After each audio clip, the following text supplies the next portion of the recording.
Então eu vou estar apresentando para vocês o nosso sistema de gestão do nosso acervo botânico paisagístico. O nosso... Acho que pode...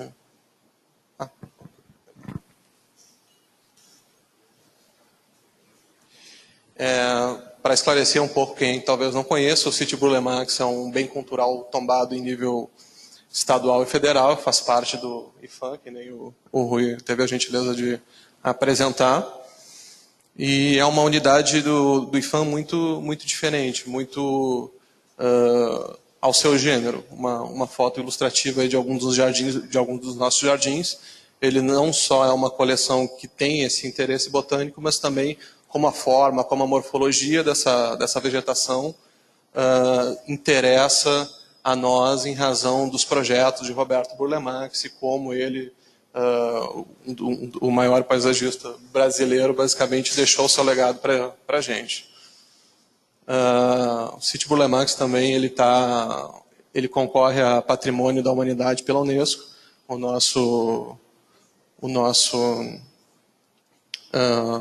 A nossa pesquisa já foi submetida para a Unesco e também uma parte desse objetivo e de poder concorrer é ter a nossa coleção botânico-paisagística plenamente georreferenciada ou mapeada, no caso, né? A localização, para quem talvez não conheça, ele fica na zona bem oeste do Rio de Janeiro, fica a cerca de 50 quilômetros aqui do centro, na região de Guaratiba. Fica junto ao maciço da Pedra Branca. A gente tem um início ali na cota 10, ele chega a terminar na cota 400, embora a gente tenha uma área de manejo ali até a cota 100 com a nossa coleção botânica propriamente dita. A partir dali a gente tem uma área de reserva ambiental.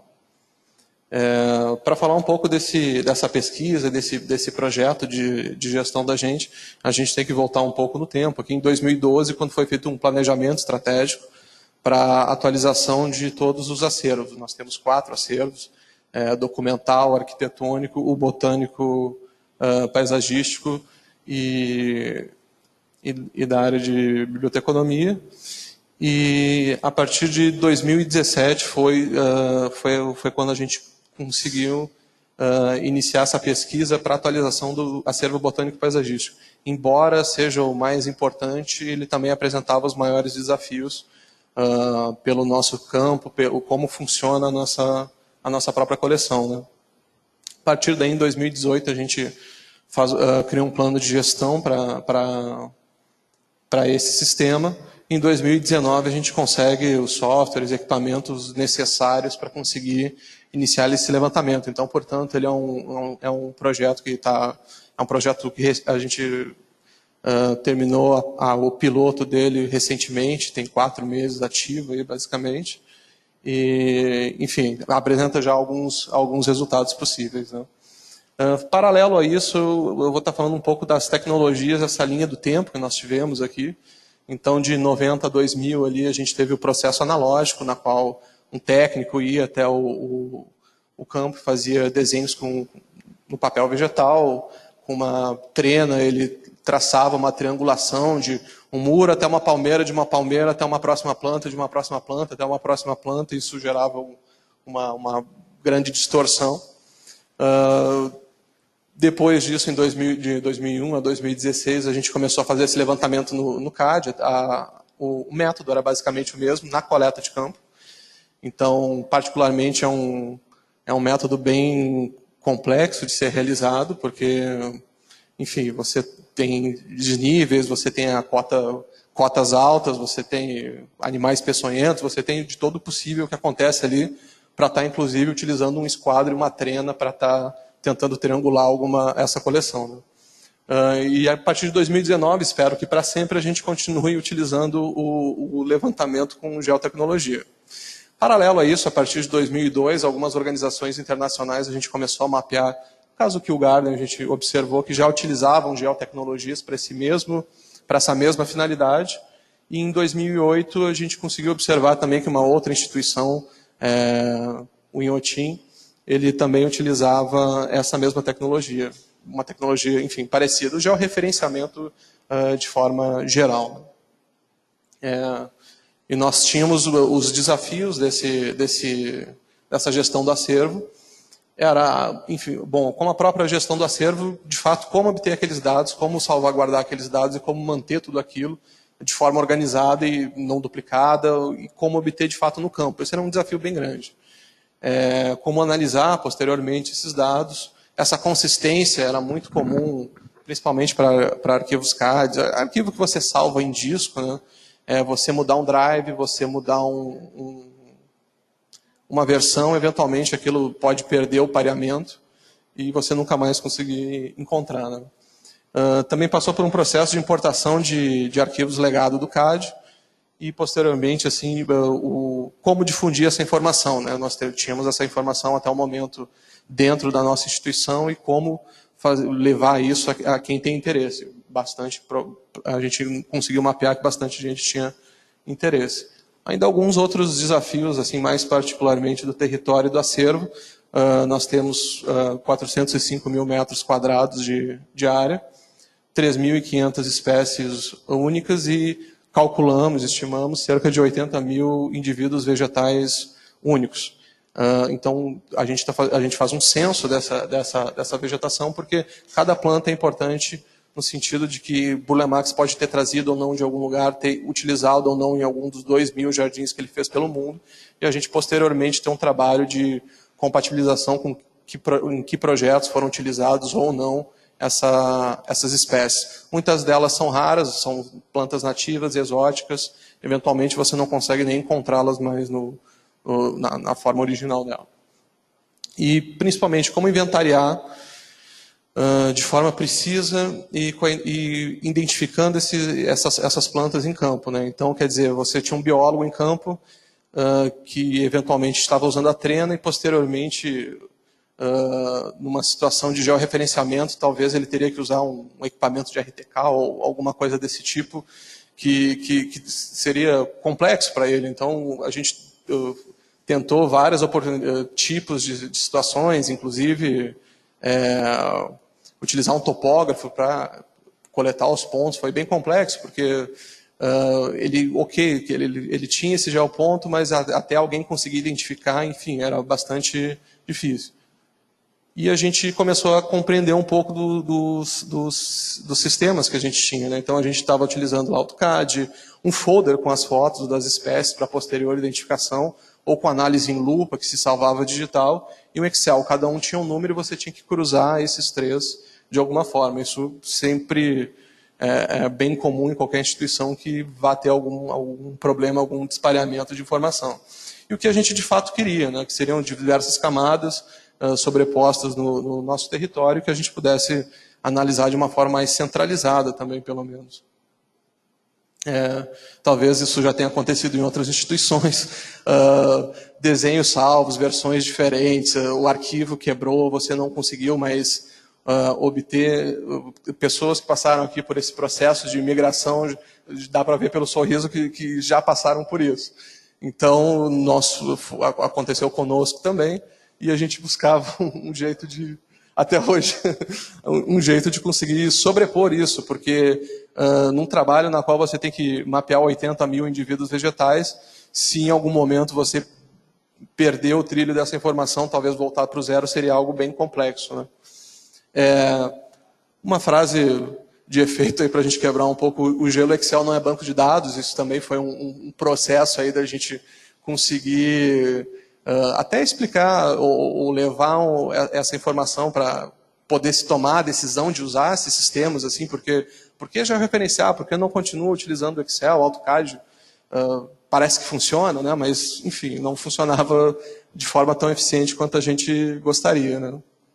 Então a gente começou a buscar softwares disponíveis para isso. A gente encontrou muita coisa de herbário, mas de fato uma coleção que tem uma tendência, principalmente para árvores e palmeiras, é um arboreto em si. Já também a gente tinha uma maior complexidade de achar algo que atendesse diretamente o que a nossa coleção era, basicamente, né? Então a gente começou a buscar organizações que talvez utilizassem isso de algum jeito ou outro, e a gente começou a cair principalmente em locais que utilizavam geoprocessamento, enfim, a palavra SIG apareceu para a gente, e começamos a buscar um pouco mais a informação sobre isso, né? A primeira instituição que a gente buscou apoio e felizmente obtivemos aqui foi o LabGIS. Então até gostaria de agradecer aqui ao Rui, Zé e Vitor por isso. Parte da equipe teve um treinamento sólido, a gente conseguiu ter uma compreensão melhor de fato do que eram esses sistemas e como a gente conseguiria utilizá-los para conseguir de fato fazer a gestão dessa coleção, né? Então a gente começou a compreender de novo as novas possibilidades, inclusive algumas possibilidades de utilização em campo, ou seja, uma utilização com softwares, com aplicações móveis, sem a necessidade de caneta, de papel, enfim, de tanta coisa junto, né? E a compreensão, inclusive, de outros usos, né? Então, na verdade, a gente começou a observar que para uma gestão, monitoramento, vigilância e o controle do que a gente tem, a gente conseguiu observar que infraestrutura de água, energia e dados, a circulação e zoneamento, até o controle fitossanitário disso, poderia também ser inserido nesse sistema. Então, essa ideia já cresceu antigamente de uma catalogação botânico-paisagística, já começou a criar outros aspectos, assim, principalmente o fitossanitário, que é bastante importante para a nossa coleção. Então, aí, como fazer esse projeto, né? A gente tinha que buscar uma equipe, né? Principalmente curadores, para conseguir entender essa informação de fato, analisar um sistema, ou seja, para campo, edição, difusão. Será que a gente conseguiria um sistema só? Será que não conseguiria? E os processos, né? Como trabalhar com esse sistema? Será que a gente conseguiria, do mesmo jeito que com o sistema anterior, trabalhar com esse novo? Então, foi começando a se compor esse projeto. A gente primeiro teve uma equipe de biólogos de campo, são principalmente os estagiários lá do sítio Brulemax, de biologia e de engenharia florestal. Essa equipe que vai catalogar em campo geralmente são 2 ou 3 membros. Eles têm os equipamentos de proteção individual, equipamentos de apoio, e passam hoje, a partir de 2019, a utilizar um tablet, um GNSS, para conseguir mapear essas plantas, esses polígonos que a gente tem. A gente também tem um curador do banco de dados que faz a integração desses processos, que traduz as necessidades da equipe, consegue converter isso para novas tecnologias, faz ainda a migração de alguns arquivos, algumas soluções de CAD para GIS, aplicações, enfim, trabalha com muito mais com a ferramenta, né, com o geoprocessamento em si. E o curador botânico, ele identifica todas as plantas que são coletadas pelos estagiários, ele faz uma segunda análise de dados, desse dado, confirma esse dado ou envia para algum especialista, se necessário, né?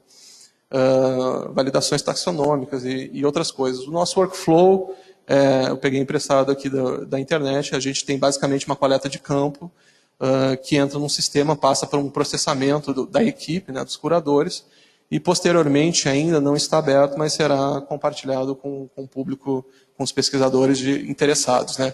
Eventualmente, a gente chegou a utilizar algumas imagens de sensoriamento remoto, mas ainda geralmente é utilizado para amostra, e o que a gente precisa é um censo individual da planta, então isso não teve tanta utilidade, pelo menos ainda, para o nosso projeto, né? E como funcionaria isso, né? A gente entendeu como um ciclo de projeto, né? Então a gente iniciaria na coleta, esse, sem sombra de dúvida, é o ponto mais complexo, era o ponto mais desafiador, e talvez por isso a gente nunca tivesse feito isso antes, pelo menos não desse jeito, que era como coletar tanta planta num espaço tão grande, com tanta diversidade, em campo, já identificando o acesso à multimídia, a fotografia era interessante para uma revisão superior daquilo, porque a pessoa não conseguiria chegar num nível de família, de espécie, diretamente no campo, né? Inicialmente ele faz uma varredura, por exemplo, e no nosso caso aqui, essa coleta, esses estagiários eles conseguem coletar em até 10 minutos hoje uma família fazendo uma identificação inicial, de pelo menos família, anotando alguns dados, algumas aferições, essas variáveis botânicas que a gente tem, né? A gente tem um formulário com 15 variáveis botânicas que a gente desenvolveu, é a nossa metodologia, inclusive com fotografia. Isso posteriormente chega no curador e o curador revisa essa informação e autoriza ou não entrar no nosso banco, né? Então aqui, como era o processo antigo, basicamente era desenhado à mão mesmo, lá em 1990, junto com a triangulação da trena e como está sendo hoje. Então a gente tem um equipamento de GNSS, um formulário de campo, 2 pessoas em campo ou 3 pessoas fazem essa coleta de campo e já enviam. Isso já chega diretamente no curador botânico, imediatamente ele pode revisar isso e a partir daí autorizar, né? A parte do processamento ela é basicamente feita pelos 2 curadores, então um faz a curadoria, enfim, do dado geográfico, o outro da informação de fato que foi alimentada, e posteriormente isso recebe um score mais elevado e a gente consegue compartilhar. Aqui a gente tem uma tela do processamento. O curador botânico, foi desenvolvida uma aplicação para o curador botânico, então ele edita toda essa tabela de atributos que é coletada numa interface web, inclusive revisa as imagens ou adiciona novas imagens. Embora isso esteja sendo feito em SIG, o curador botânico não conhece SIG, por exemplo, mas ele edita uma tabela de atributos. Isso chamou bastante a nossa atenção, porque ele não precisava ter tanto tecnicismo em uma área ou outra, mas ele conseguia de fato trabalhar com esse sistema de uma forma mais limpa, mais clara, né? Posteriormente, essa análise são as conclusões que a gente começa a chegar desse sistema. Então, se aquilo que foi coletado de fato devia estar lá, se era uma geração espontânea, se o passarinho levou, se é da coleção, se não é, a gente consegue começar a revisar isso. Isso é importante porque está relacionado à densidade do sítio, áreas de sombra, o que cresce, o que não cresce. Uma árvore pode estar concorrendo tanto em alimentação, aliás, em solo, como por luz, com outras, né? E, enfim, começamos a gerar algumas análises. Aqui tem um exemplo bem básico de densidade. E depois, posteriormente, a difusão, né? A difusão a gente ainda está fazendo de forma discreta, porque o trabalho tem pouco tempo, a gente está ainda coletando a parte de dados, mas está chegando com uma difusão, por exemplo, no nível de um panorama do que é a nossa coleção. A gente vai fazer essa difusão tanto para um público mais interno, com informação mais apropriada para isso, como para o público externo, inclusive para o meio, a gente utiliza o ArcGIS Online.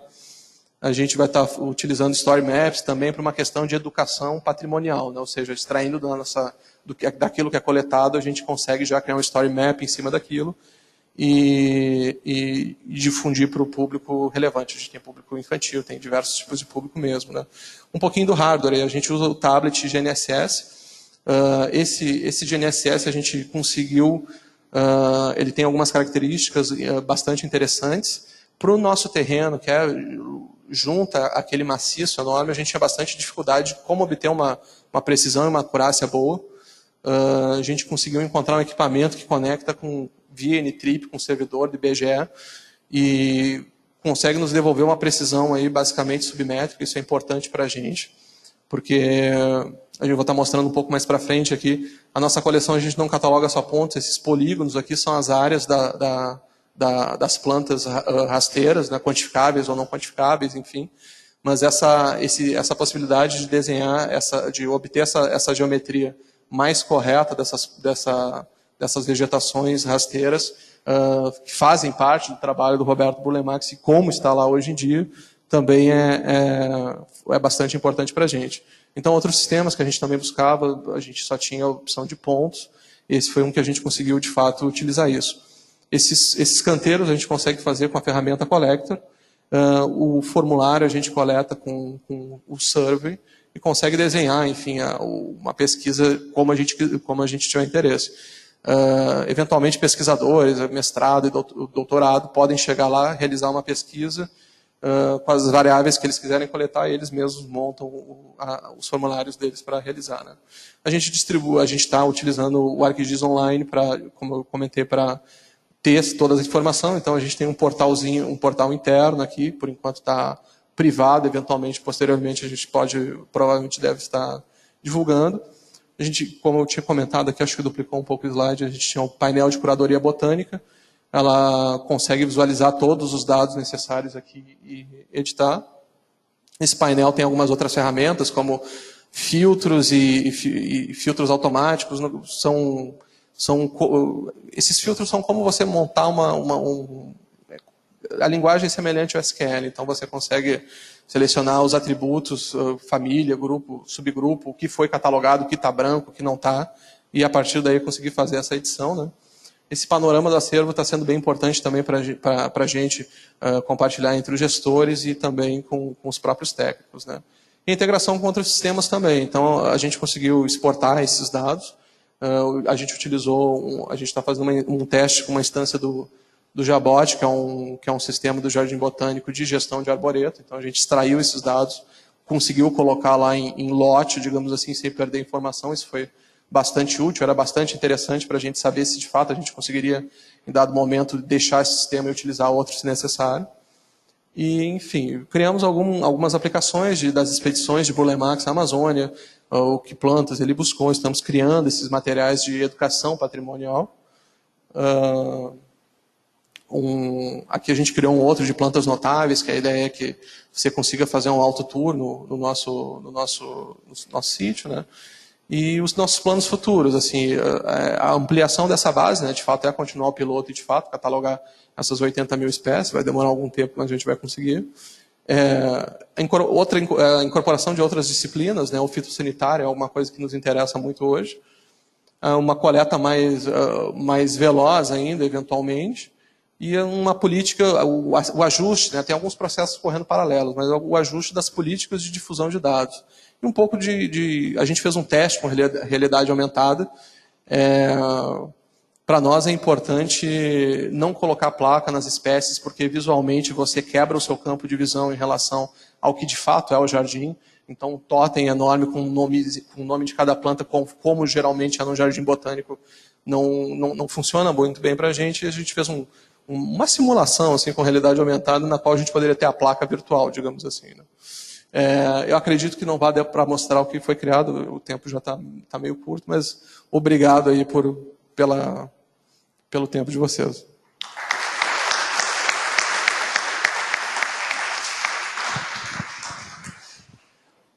Bom, perguntas? Tem uma ali. Boa noite, meu nome é Raíra. Eu já falei, sou da Universidade Federal de Viçosa, faço engenharia de agrimensura e cartográfica lá. É só uma curiosidade, porque eu estava até pensando, e depois você comentou a respeito da precisão, porque é uma área de mata fechada que vocês fazem. Quando você diz a precisão submétrica, você fala de quanto? Você tem uma noção?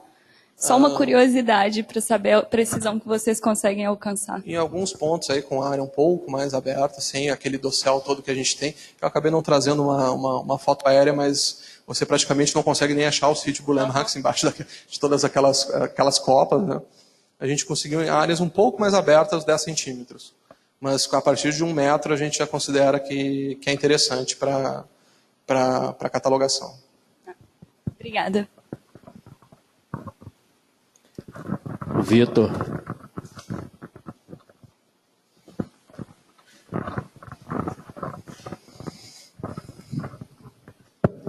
Olá, Diego. Boa noite. Boa noite. Bom, eu tenho uma pergunta relativa ao processo de construção desse aparelho que vocês construíram no sítio, né? Pelo que eu percebi na apresentação, vocês tiveram várias etapas. A etapa de entendimento da base de dados que vocês tinham, e aí como construir essa base de dados, na verdade modelar esse banco de dados, né? E aí como inserir os membros nessas bases de dados, que na verdade essa base de dados atendiam a várias demandas, né? Dentro dessa linha de produção de vocês, qual foi a etapa mais difícil de produzir? E ainda, você comentou ainda a respeito da imagem de satélite, da utilização de imagem de satélite que não era possível.